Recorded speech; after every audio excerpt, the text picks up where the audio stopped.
So guys आज हम लोग पढ़ने वाले history in the medieval period. Start करते। The start of writing Rajatarangini the history of Kashmir by Kalhana in the 12th century. C common era है, पहले ही बताया था इसका मतलब होता है। याद रख लेना, हमेशा सी वर्ड आते ही रहेगा। Common era, BC, before common era, before Christ era, ये आते ही रहेगा। तो ये वर्ड को ना याद रख लो तुम लोग। Is quite close to the concept of modern histography. जो उन्होंने लिखा था ना ये राज तरंगिनी, वो है ना एकदम जो मॉडर्न हिस्टोरियोग्राफी है ना उसको ध्यान में रख के लिखा था। Kalhana himself says that he wrote his text after critically examining various sources like inscriptions, coins, remains of ancient monuments, dynastic records and local tradition.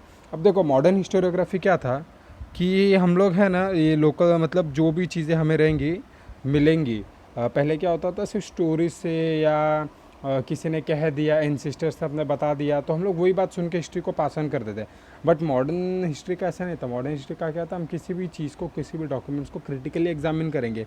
तो ये जो राज तरंगिनी बुक है कल्हाना ने लिखा था, उसमें क्या लिखा था उसको लिखते वक्त उन्होंने क्या ध्यान में रखा, एकदम मॉडर्न हिस्टोरियोग्राफी जैसा होता है। देखो कॉइन्स पढ़ा, डॉक्यूमेंट्स लिया, इंस्क्रिप्शन पढ़ा, एंशियंट मॉन्यूमेंट्स, डायनेस्टिक रिकॉर्ड्स में सारे की सारी चीज़ें आ जाती है, जो भी डॉक्यूमेंट्स है, एंड लोकल ट्रेडिशन जो वो टाइम पे था वो सब, मतलब हर एक चीज़ का ध्यान दिया। और जैसा मॉडर्न हिस्टोरियोग्राफी होना चाहिए उसी के अकॉर्डिंगली इसको बनाया था।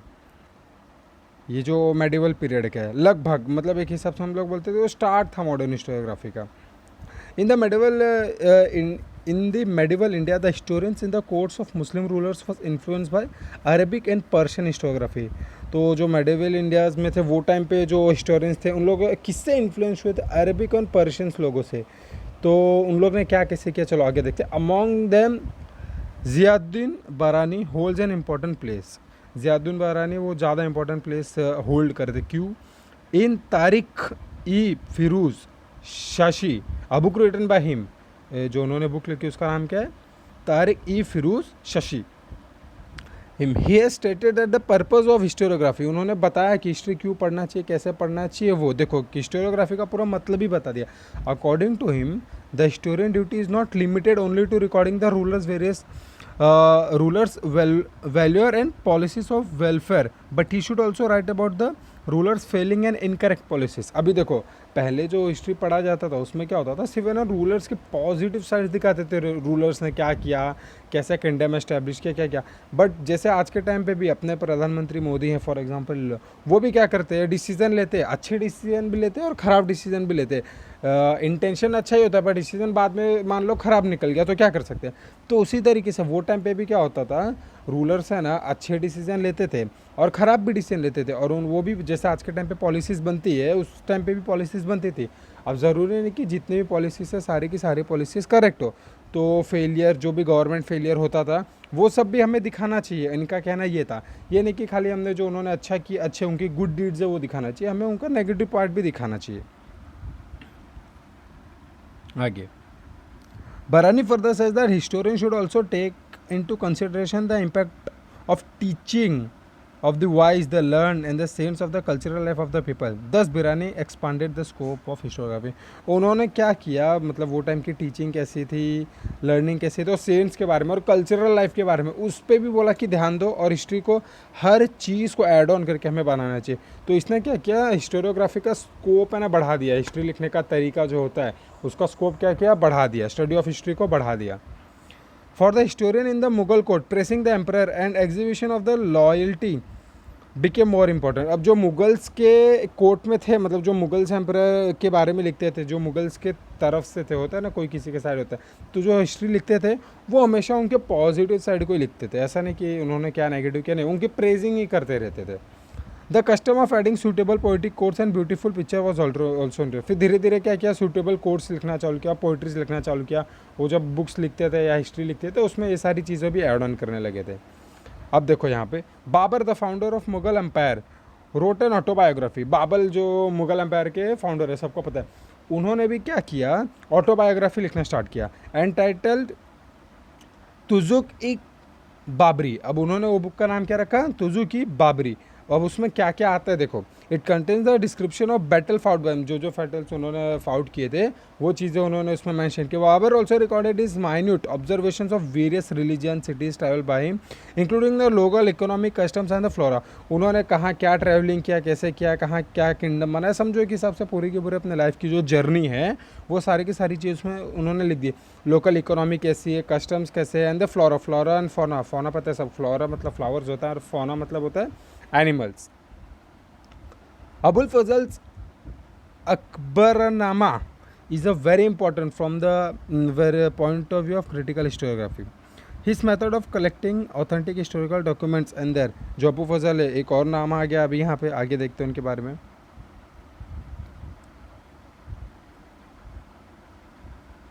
Scrutiny is looked upon as devoid of base and hence realistic, मतलब वो जो हिस्ट्री लिखते थे तो उनका हिस्ट्री कैसा था, थोड़ा रियलिस्टिक लोगों को पढ़ने में लगता था, क्योंकि उनके ऊपर लोगों को ट्रस्ट था, वो जो भी चीज़ें लिखेंगे करेक्ट लिखेंगे, क्योंकि वो लिखते वैसा थे कि जब तक वो खुद श्योर नहीं हो जाते थे जो चीज़ लिखना है क्या करना है, तब तक वो उस चीज़ को एकदम नहीं बताते थे।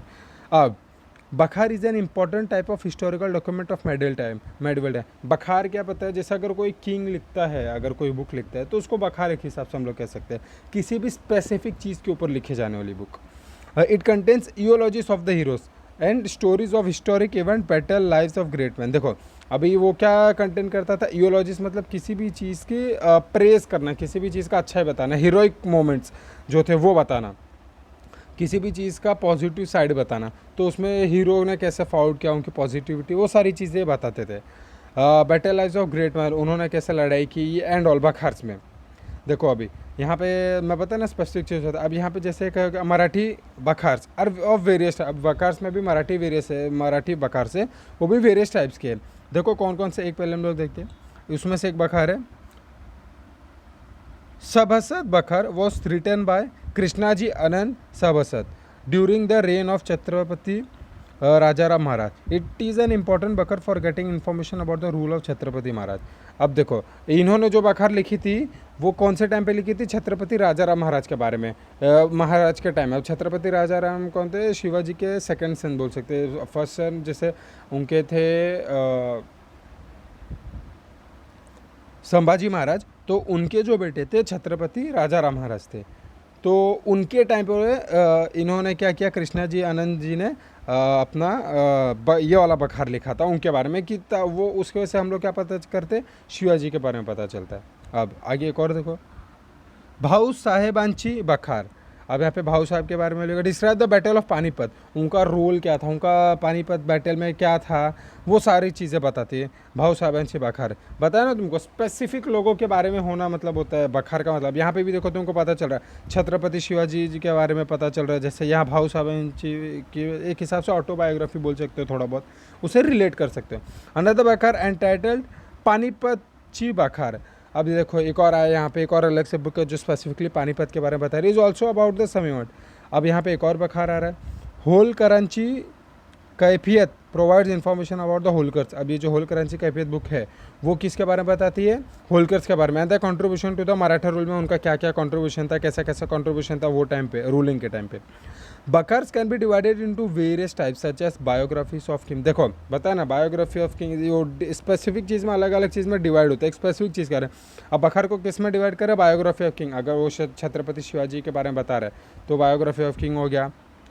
फिर उसके बाद में डायनेस्टी का हिस्ट्री, मतलब वो उन शिवाजी महाराज के बाद फिर उनके बेटे ने क्या, उनके बेटे ने क्या, पूरे की पूरे उनकी जो उनका बेटा चला, मतलब उनके बारे में एक हिसाब से एक ही फैमिली के बारे में हो गया, पूरी डायनेस्टी के बारे में।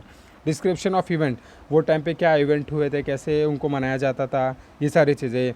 हिस्ट्री ऑफ सेक्ट, ऑटोबायोग्राफी सबको पता है, किसी भी राजा के बारे में लिखना है, किसी ग्रेट पर्सनैलिटी के बारे में लिखना। Regarding revenues based on mythologies and state administration by king, king ने कैसा कैसा काम किया है, क्या किया, वो सभी चीज़ों के बारे में अगर लिखा है तो बखार इतनी सारी चीज़ों में डिवाइड होता है। I hope everyone understood. If any doubt, please call me or text on WhatsApp. I'll reply you and I'll clear your doubts. Thank you. So it's all for the today.